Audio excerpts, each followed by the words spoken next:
Cinema ഇറങ്ങിയായിരുന്നു, എങ്ങനെയാ പോയി കണ്ടായിരുന്നോ? പിന്നെ ഭ്രാന്തല്ലേ കേരള സ്റ്റോറി കാണാനായിട്ട്.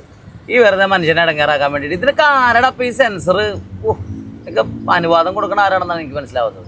ഇവിടെ മനുഷ്യനായിട്ട് ജനിച്ച ആരെങ്കിലും ചാണാത്തിൽ ചവിട്ടുമോ? ചാണാത്തിലും ചവിട്ടൂല. നല്ല അന്തസ്സായിട്ട് ആൾക്കാർ ബീഫും കഴിക്കും. ഞങ്ങളൊക്കെ ബീഫ് കഴിക്കുന്ന ആൾക്കാരാണ്. അപ്പൊ നിങ്ങൾ സിനിമ കണ്ടിട്ടേ ഇല്ല? ഞാൻ എന്ത് കാര്യത്തിന് നമ്മൾ കാണുന്നില്ലട വേ, അതിന്റെ ആവശ്യം തിരിക്കണം. ഇപ്പൊ സിനിമ ആരും കാണാതെ തന്നെ വാഷ് ഔട്ട് ആയി. അതങ്ങനെ ഔട്ട് ആവണത് നെഗറ്റീവിലൂടെ സിനിമ ഇതാവുള്ളൂ. അല്ലാതെ നിങ്ങൾ എന്താ പറയണത്?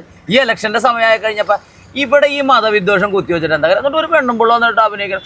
എന്റെ മോളുടെ കൂട്ടുകാരിയുടെ മോളാണ് അഭിനയിക്കുക എന്നാണ് ഉണ്ട് അവർക്കൊക്കെ അങ്ങനെ വന്നത് പറയാനായിട്ട്. ഒന്ന് ആലോചിച്ച് നോക്കി, അവരൊക്കെ ഏറി കയറിയില്ലേ? ഇവിടെ എന്ത് പറയണത്? ഈ മതവിദ്വേഷം കുത്തിവെച്ചിട്ട് ഇവിടെ എന്ത് നേടാനാണ് ആൾക്കാർക്ക്? ഒന്നുമില്ല. നിങ്ങൾ കേരളത്തിൽ ചവിട്ടി നിന്നിട്ടല്ലേ? പിന്നല്ലാതെ കേരളത്തിൽ ഈ കാര്യങ്ങളൊന്നും വിലപ്പോവില്ല. നിങ്ങൾ ഇന്നലെ ഇൻസ്റ്റയിൽ ഒരു വീഡിയോ വന്നാൽ നിങ്ങൾ ശ്രദ്ധിച്ചില്ലേ?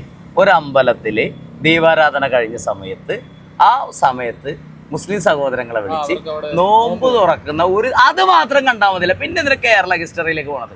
അപ്പൊ ഇവര് അത് തന്നെ സംഭവം. അപ്പൊ നിങ്ങളൊന്നും ഇതിന് പ്രൊമോഷൻ കൊടുക്കാതിരുന്നാൽ മതി. അതാ പറഞ്ഞ. അപ്പൊ നമ്മൾ ചെയ്യുന്ന കാര്യം എന്താന്ന് വെച്ചാല്, മനുഷ്യനായിട്ട് ജനിച്ച ആളുകള് ചാണാത്തിൽ ചവിട്ടാൻ ആരും ആഗ്രഹിക്കില്ല. രണ്ടാമത്തെ കാര്യം, ബീഫ് എന്ന് പറയുന്ന ഭക്ഷണം ആവശ്യാനുസരണം കൊളസ്ട്രോൾ ഒന്നും നോക്കാതെ ആൾക്കാരെ അടിച്ചു കയറ്റും. അതൊക്കെ നമ്മൾ ചെയ്യുന്ന ആളാണ്. അപ്പോൾ എന്നെ സംബന്ധിച്ചിടത്തോളം കേരള ഹിസ്റ്ററി എന്ന് പറയുന്ന സംഭവം നമ്മളത് വലിയ വിലയായിട്ടൊന്നും കണക്കാക്കണില്ല. നമുക്കൊരു വിശ്വാസമുണ്ട്. നമ്മൾ നല്ല ക്രിസ്ത്യൻസ് ആണെങ്കിലും മുസ്ലിംസ് ആണെങ്കിലും അവരുടെയൊക്കെ ഒരുമയോടുകൂടി ജീവിക്കുന്ന ഒരു സ്ഥലത്താണ് നമ്മൾ. ആ ഒരു കാലഘട്ടത്തിലാണ് നമ്മൾ ജീവിക്കുന്നത്. അപ്പോൾ ഒരാളും അങ്ങനെയുള്ള സിനിമകൾ നല്ല സൗഹാർദ്ദമായിട്ടുള്ള പടങ്ങൾ വരട്ടെ. പിന്നെ കേരള സ്റ്റോറി ഒന്ന് പാടാൻ പോകുന്നത് ശരിയെന്നാ? ഓക്കെ.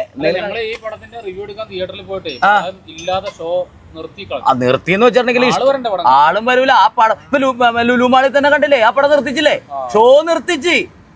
അതാ പറഞ്ഞത്, അതിന്റെ ഒന്നും ആവശ്യമില്ല. ഇതൊന്നും ജനങ്ങളെ വെറുതെ പറഞ്ഞ് അടിച്ചേൽപ്പിച്ചിട്ട് കാര്യമില്ല. ഇതൊക്കെ രാഷ്ട്രീയ പ്രേരിതമായിട്ട് വരുന്നത്. അതത്രേ ഉള്ളു. ഇപ്പൊ ഇലക്ഷനൊക്കെ ആയില്ലേ, എങ്ങനെയെങ്കിലുമൊക്കെ ഇവർക്ക് ഈ പറഞ്ഞോട്ട് ഈ ചാണാത്തിൽ ചവിട്ടാൻ എല്ലാവരും ചവിട്ടിക്കണമല്ലോ. അതിന് വേണ്ടിയിട്ടുള്ള ഒരു കാര്യമാണ് ഇതൊക്കെ. അപ്പൊ അതൊന്നും നോക്കിയിട്ട് കാര്യമില്ല. നല്ല നല്ല സാമൂഹികമായിട്ടുള്ള കുടുംബപരമായിട്ടുള്ള സിനിമകളൊക്കെ വരുമ്പോൾ അതിനൊക്കെ പ്രൊമോട്ട് ചെയ്യും. ഈ വക പടങ്ങളൊക്കെ പ്രൊമോട്ട് ചെയ്യേണ്ട ഒരു ആവശ്യമില്ല. നമ്മൾ സുന്ദരമായിട്ടുള്ള ഒരു കേരളത്തിലാണ് ജീവിക്കുന്നത്. ഇവിടെ ഒരു മതവിദ്വേഷത്തിന് സ്ഥാനമില്ല. അത്രേ ഉള്ളൂ സംഭവം. മനസ്സിലായില്ലേ?